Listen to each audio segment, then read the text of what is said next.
मेरे दोस्तों, स्ट्रोक के पेशेंट्स यानी लकवे के पेशेंट में सबसे इंपॉर्टेंट इशू होता है ब्लड प्रेशर को प्रिवेंट करना या उसको मैनेज करना।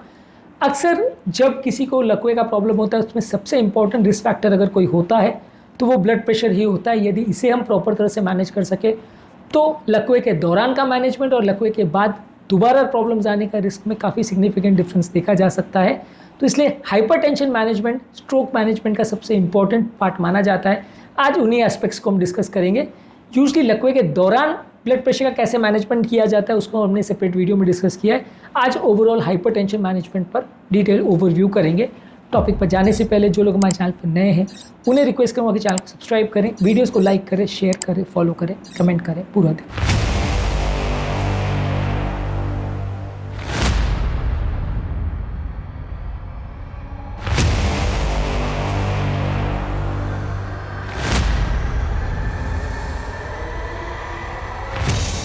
आज का टॉपिक हर उस पेशेंट के लिए इंपॉर्टेंट है जिनको या तो ब्लड प्रेशर का प्रॉब्लम है या लकवे का प्रॉब्लम है या उसका रिस्क है।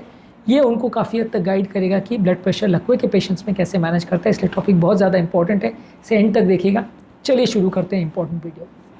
सबसे पहले आपको हाइपरटेंशन को प्रिवेंट करना है, क्योंकि हाइपरटेंशन प्रिवेंशन जो है ये लकवे को कम करने के लिए सिंगल मोस्ट इंपॉर्टेंट इशू माना जाता है। इसको कम करने के लिए आप नमक को कम रखिए। नमक को कम रखना सिंगल मोस्ट इंपॉर्टेंट चीज़ माना जाता है जो ब्लड प्रेशर कंट्रोल में मदद करता है। इसके अलावा सैचुरेटेड फैट्स को कम रखिए, फल ज़्यादा लीजिए, सब्जी ज़्यादा लीजिए, फाइबर वाली चीज़ें ज़्यादा रखिए, रेगुलर एक्सरसाइज करिए, बॉडी वेट को कंट्रोल रखिए, अल्कोहल को कम रखिए, स्मोकिंग को कम रखिए। और ये सारी चीज़ों को करने से बॉडी का स्ट्रोक होने का चांस कंपैरेटिवली कम हो जाता है। Dietary approaches to stop hypertension पर हमने ऑलरेडी डिटेल वीडियो किया जहाँ पे हमने हाइपरटेंशन मैनेजमेंट में क्या क्या चीज़ें यूज़ होती है उस पर बात की है।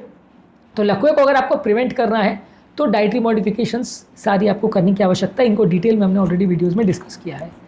इसके अलावा आपको मेडिसिन लेने की ज़रूरत है। ये मेडिसिन लेने से आप अपने ब्लड प्रेशर लेवल्स को कंट्रोल कर सकते हैं, पर आइडियली ये मेडिसिन आपको उसी लेवल पर लेके रखनी चाहिए या उस लेवल तक लेके रखनी चाहिए जो आपके ब्लड प्रेशर लेवल्स को नॉर्मल लेके आए। कई लोग का क्या होता है कि वो मेडिसिन को बहुत अंडर यूज़ करते हैं, रैंडमली यूज़ करते हैं, कभी यूज़ करते हैं कभी नहीं, कभी डोजेज मिस करते हैं। यदि इस तरह की आप कोई भी हरकतें करेंगे तो ब्लड प्रेशर का कंट्रोल बिगड़ेगा, लॉन्ग टर्म प्रॉब्लम्स होने के चांस बढ़ेंगे। तो इसलिए ब्लड प्रेशर को जब भी आप दवा ले रहे हैं मिस नहीं करना है। डोज मिस करेंगे तो ब्लड प्रेशर फ्लक्चुएट करेगा और लकवे का रिस्क बढ़ जाएगा। लकवा ज़्यादातर उस टाइम पे होता है जब आप दवाइयाँ मिस करते हो, क्योंकि उस दिन बीपी शूट अप नहीं होता, ओवर शूट हो जाता है। कहने का मतलब ये है कि मान लीजिए आपका 160 ब्लड प्रेशर है, आपने दवाइयों के माध्यम से उसको 120 लेके आए, लेकिन जिस दिन आप दवा मिस करते हो तो उस दिन आपका ब्लड प्रेशर 160 जाने के बदले 200 भी जा सकता है, यानी ओवर शूट कर जाएगा। बेसलाइन 160 से 120 लाए, लेकिन जब मिस किया तो 160 के बदले वो बहुत हाई लेवल पर चला जाएगा और उतना हाई लेवल बॉडी नहीं झेल पाएगी। इसलिए सबसे ज़्यादा लकवा तब होता है। इसलिए दवाइयों को ऑल्टरनेट डे लेना या मिस करना या इस तरह की कोई भी चीज़ें मत करिए।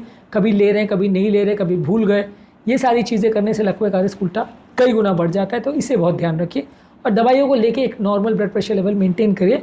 दवाइयों के साथ लाइफस्टाइल मॉडिफिकेशन भी करते रहिए।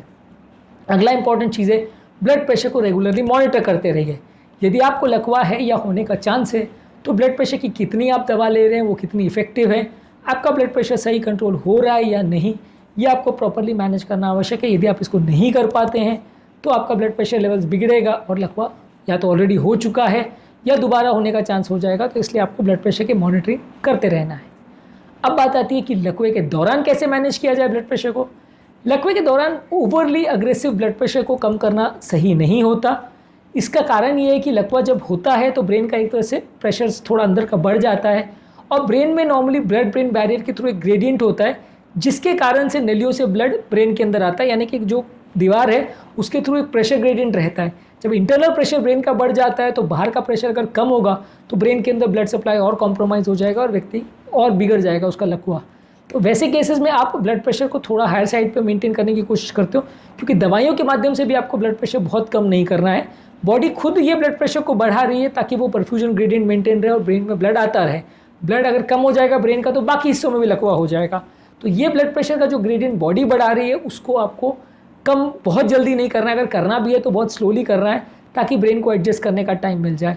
अब अगर मान लीजिए लकवे के पेशेंट में आपको 200-250 ब्लड प्रेशर मिल रहा है तो आप थोड़ा तो उसको कम करोगे, लेकिन उसको आप कम करके 220 से 120 नहीं लाओगे। आप 220 से 170-180 पे लाके छोड़ दोगे और फिर जैसे जैसे पेशेंट इंप्रूव होगा, ब्रेन का प्रेशर कम होगा, तब आप धीरे धीरे करके ब्लड प्रेशर को कम लाओगे।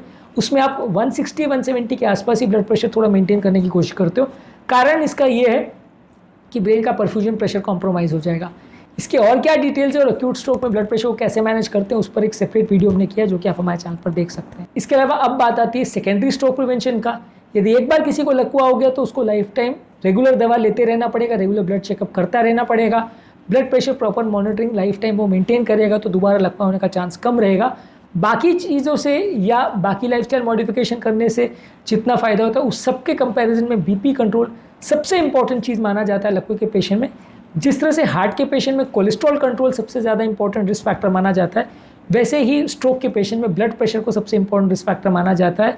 और ज़्यादातर पेशेंट का सर्वाइवल या दोबारा स्ट्रोक होना सबसे ज़्यादा बीपी पर डिपेंड करता है। बाकी चीज़ें ठीक है उसके साथ करनी है, बीपी के अलावा आपको शुगर कोलेस्ट्रॉल सब कंट्रोल करना है, लेकिन बीपी को सबसे इंपॉर्टेंट माना जाता है लकवा के पेशेंट के लिए।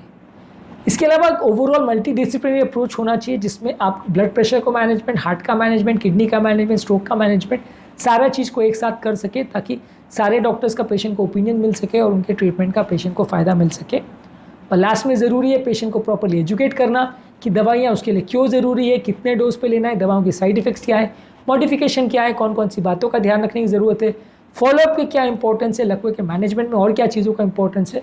ये सारी ही चीज़ें आपको पेशेंट से डिस्कस करते रहना है, पेशेंट को एजुकेट करते रहना है ताकि वो दोबारा से लकवे के चक्कर में ना पड़े। आज के टॉपिक में हमने बात करी लकवों के पेशेंट में हाई ब्लड प्रेशर का मैनेजमेंट कैसे किया जाता है लॉन्ग टर्म बेसिस पे। शॉर्ट टर्म मैनेजमेंट पर हमने एक सेपरेट वीडियो किया, उससे भी ज़रूर चेकआउट करिए। टॉपिक एंड करने से पहले जो लोग हमारे चैनल पर नए हैं उन्हें रिक्वेस्ट करूँगा कि चैनल को सब्सक्राइब करें, वीडियोज़ को लाइक करें, शेयर करें, फॉलो करें, कमेंट करें, पूरा देखिए।